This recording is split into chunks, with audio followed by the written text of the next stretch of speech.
Waking up in the morning, got the special Friday feeling.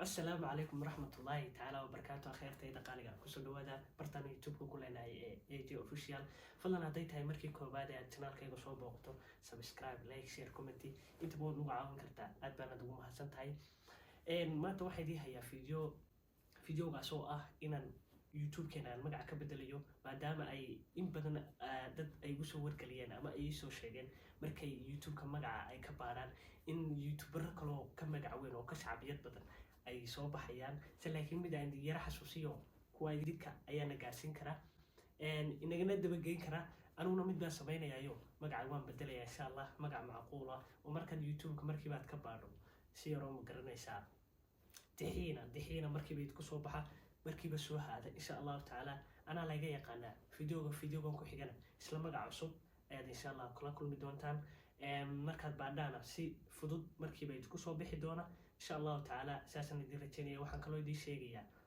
fideogii ka horreeyey su-aashaan idin weydiiyey aad iyo aad baa ugu mahadsantihiin sida quruxda badan le aad commentigiina uga soo dhiibateen ugana soo qayb qaadateen.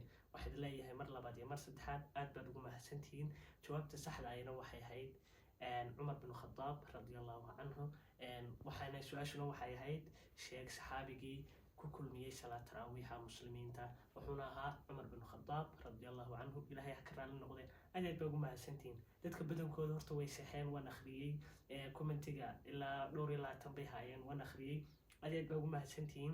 walow dhowr qof ay saxaabiye kale ay doorteen iyaga laftarkoodu khaladka waxbay ka baranayaan oo bari toolaadii su-aasha la weydiiyo iyadoo saxaba way dhiibayaan insha Allah taala aad baa ugu mahadsantihiin. waxaan kaloo doonayaa inaan idiin sheego fideogan ku xiga noqon doona inaan dadkan soo waco oo aan weydiiyo su-aalahan waan weydiiyo 4 qof ay meelaha noqon doonaan insha Allah. waxaan idiin rajaynayaa isla socod wacan aad baa idiin salaamaya dhammaantiin. waa anigu Cabdi Fataax waxaan leeyahay amaan Allah.